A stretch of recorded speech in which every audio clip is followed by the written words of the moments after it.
6 नवंबर 2018 दिल्ली के India gate पे एक बहुत बड़ा प्रोग्राम चल रहा था। उस प्रोग्राम में बहुत से लोगों को सम्मानित किया जा रहा था और वहीं पे जो देश के गृह मंत्री राजनाथ सिंह है वो भी मौजूद थे। उन्होंने एक लेडी इंस्पेक्टर सरोज सिंह को सम्मानित करते हुए सल्यूट किया था और कहा था कि हमें गर्व है कि हमारे देश में आप जैसे लोग भी इंस्पेक्टर के पद पर तैनात हैं, जो अपना काम इतनी काबिलियत और इतनी ईमानदारी के साथ करते हैं।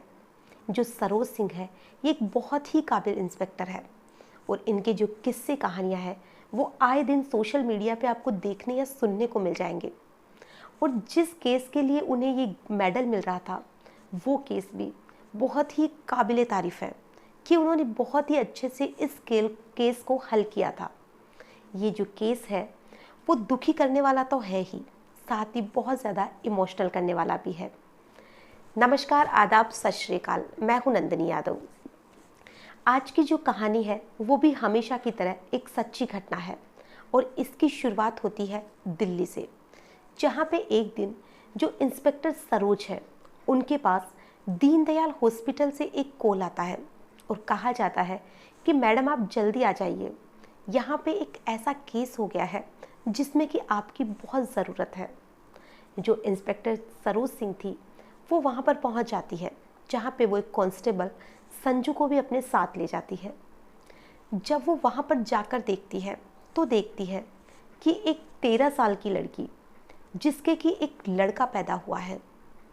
जब वो उसे देखती है तो वो खुद हैरान हो जाती है और वो डॉक्टर से पूछती है कि आखिर ये मांजरा क्या है। तो डॉक्टर कहती है कि इसके साथ किसी ने गलत किया है, इसकी ना ही ये शादीशुदा है और ना ही ये कुछ जानती है। अब जो सरोज सिंह थी वो उस बच्ची से पूछती है, उसके बेटे को दिखाते हुए, कि क्या तुम जानती हो ये किसका बेटा है। तो वो जो 13 साल की बच्ची थी वो कहती है कि मैं नहीं जानती कि ये किसका बच्चा है। तो फिर वो उसे पूछती है कि क्या तुम्हारे साथ कभी किसी ने गलत किया है। तो जो वो बच्ची थी वो कहती है कि नहीं, मेरे साथ कभी किसी ने नहीं किया। हाँ, मेरी माँ ने ये कहा था कि मैं च्यवनप्राश बहुत खाती थी और इसीलिए मुझे ये बच्चा पैदा हो गया। जब इंस्पेक्टर ये बात सुनती है तो वो बहुत ज़्यादा हैरान हो जाती है कि आखिर इस बच्ची को ये चीज़ें क्यों सिखाई गई है कि वो च्यवनप्राश खाती थी तो उसे बेटा पैदा हो गया। और अब जो इंस्पेक्टर थी उसका दिमाग उसकी माँ की तरफ घूमता है कि शायद ये सब कुछ जानती है लेकिन ये बताना नहीं चाह रही है। तो वो उसकी माँ से पूछताछ करती है, लेकिन जो उसकी माँ थी वो साफ इनकार कर देती है कि मैं कुछ भी नहीं जानती कि ये सब इसके साथ किसने किया है। अब जो इंस्पेक्टर थी वो उस बच्ची से पूछती है कि क्या तुम्हारे साथ कभी भी किसी ने गलत किया है। अब जो वो 13 साल की बच्ची थी वो क्या सही और क्या गलत में जानती होगी। तो वो तो ये भी नहीं पहचान पा रही थी कि सही और गलत आखिर होता क्या है। तो अब जो इंस्पेक्टर सरोज सिंह थी वो बहुत ही घुमा फिरा के, बहुत ही प्यार से, बहुत ही ममता की तरह दुलार करके उससे पूछती है कि क्या कभी भी तुम्हारे साथ कुछ किसी ने भी गलत किया हो, क्या कभी तुम्हें किसी ने छुआ है। तो वो जो बच्ची थी वो एक लड़के का नाम ले लेती है कि जो धर्मेंद्र भैया है उन्होंने मुझे एक बार छुआ था। अब जो इंस्पेक्टर सरोज सिंह थी वो उसकी माँ से पूछती है ये धर्मेंद्र कौन है। तो उसकी माँ कहती है कि ये हमारे ही पास में रहता था, एक गैरेज में काम करता था। अब उससे पूछा जाता है कि वो अब कहाँ है। तो उसकी माँ कहती है कि उसे तो काफ़ी समय हो गया है, वो तो अब यहाँ पर रहता ही नहीं है, वो अपने गांव चला गया है। अब उसके गांव के बारे में पूछा जाता है, जो कि उसकी माँ भी नहीं जानती थी कि वो कहाँ का रहने वाला था। अब जो वो गैरेज का नाम लेती है तो जो इंस्पेक्टर सरोज थी वो गैरेज में पहुंच जाती है। अब उसकी माँ को भी ये नहीं पता था कि वो कौन से गैरेज में काम करता है, क्योंकि वहाँ पे बहुत सारे गैरेज थे। अब इंस्पेक्टर हर गैरेज में जाके पूछताछ करती है कि क्या यहाँ पे कभी कोई धर्मेंद्र नाम का लड़का काम करता था, लेकिन कोई भी इस चीज़ के लिए हाँ नहीं करता है। सब यही कहते हैं कि नहीं, हमारे पास तो इस नाम का कोई भी लड़का काम नहीं करता था। अब उसे ढूंढना बहुत मुश्किल हो रहा था, क्योंकि ना ही उसका फ़ोटो थी उनके पास, ना ही उसका कोई फ़ोन नंबर था। अब वो उसे ढूंढे तो भी कैसे ढूंढे।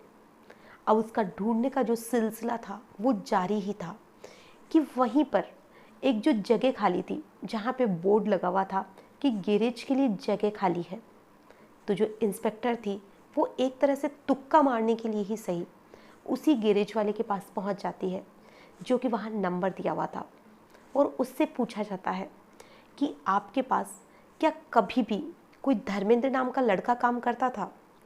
तो जो गैरेज का मालिक था वो कहता है कि हाँ, करता तो था। फिर उसे पूछा जाता है कि वो अब कहाँ है। तो वो कहता है कि ये तो मैं भी नहीं जानता कि वो अब कहाँ है, क्योंकि यहाँ पर उसे कोई दूसरा लड़का लेकर आया था।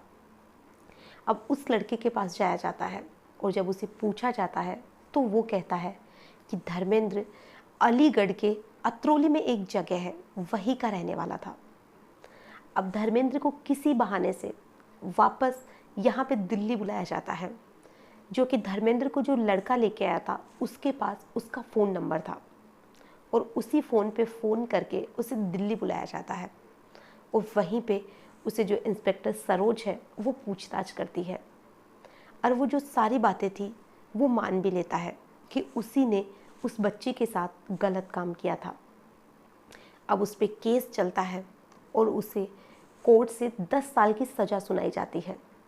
अब इधर जो उसकी माँ थी वो चाहती थी कि जो उसकी बच्ची का बच्चा है वो उसे एक पल भी देखना नहीं चाहती थी। वो चाहती थी कि वो उसे या तो फेंक दे या बेच दे। अब वहाँ पर बहुत से ऐसे लोग आने लग गए जिन्हें कि बच्चे नहीं होते थे, और वो उस बच्चे को खरीदने के लिए ऊंची ऊंची बोलियां लगाने लगे, जो कि उसकी नानी उसको बेचने को तैयार थी। अब जो इंस्पेक्टर सरोज है, जब उन्हें ये पता चला कि इस बच्चे के लिए ऐसे बोलियां लग रही है, तो वो उसकी नानी को फटकार लगाती है कि आप ये क्या कर रहे हैं, अगर बच्चे को नहीं रखना चाहते हो तो हम किसी अनाथ आश्रम में दे देंगे। लेकिन जो उसकी नानी थी वो कहती है कि चाहे आप इसे कहीं पे भी दो, लेकिन मैं इसको देखना भी नहीं चाहती हूँ। अब जो कोर्ट थी, जब उसे 10 साल की सज़ा सुनाई जाती है, यानी कि धर्मेंद्र को, तो उस बच्चे के लिए मुआवजे के तौर पे 9 लाख रुपए की भी मांग की जाती है कि उस बच्चे को 9 लाख रुपए दिए जाए। अब जो उसकी नानी थी वो तो वैसे ही लालची थी, वो पूरे 9 लाख रुपए ले लेती है, और अब वो कहती है कि मैं अब इस बच्चे को पाल लूँगी। अब इधर जो धर्मेंद्र है उसे जेल हो चुकी थी, लेकिन अब उसे बहुत ही ज़्यादा पछतावा हो रहा था कि उसने उस बच्ची के साथ बहुत ही गलत किया। और अब वो कोर्ट में एक लेटर लिखता है, जिसमें वो लिखता है कि मैंने जो भी उस बच्ची के साथ किया बहुत ही गलत किया, और सब कुछ जाने अनजाने में हुआ है। तो मैं अब अपनी गलती सुधारना चाहता हूँ। मैं नहीं चाहता कि उसकी ज़िंदगी ख़राब हो या उस बच्चे की ज़िंदगी ख़राब हो, तो मैं उस लड़की से शादी करना चाहता हूँ। जब ये चीज़ें कोर्ट में जाती है और इन चीज़ों पे फिर से सुनवाई की जाती है, और वो जो लड़का धर्मेंद्र था वो पूरी गारंटी लेता है कि आप चाहे मुझ पे कभी भी कितनी भी नज़र रख लेना, इस लड़की को कभी भी मैं कोई परेशानी नहीं होने दूंगा, ना ही मैं इस बच्चे को होने दूंगा। जो धर्मेंद्र था उसकी उम्र 22 साल थी।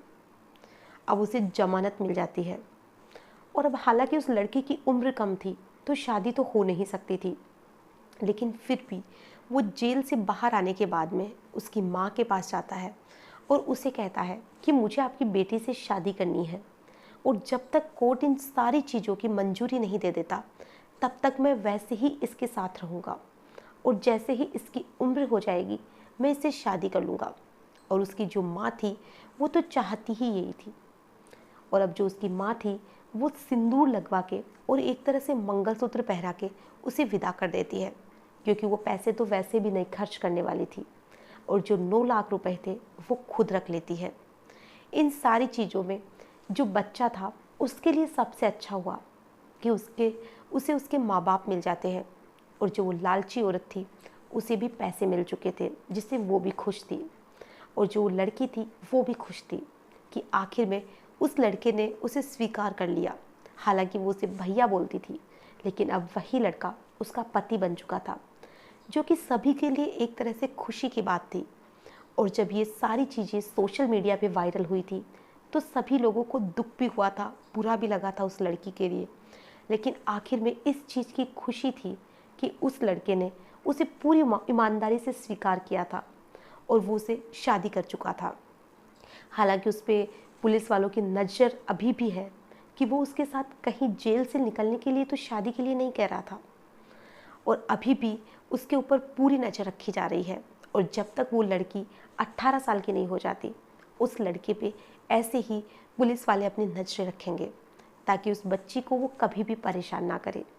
आज की जो कहानी है वाकई में दुखी करने वाली तो है ही, साथ में थोड़ा सुकून देने वाली भी है कि आखिर में उस बच्चे को उसका बाप मिल जाता है और उस बच्ची की जो ज़िंदगी ख़राब हो रही थी वो भी बच जाती है।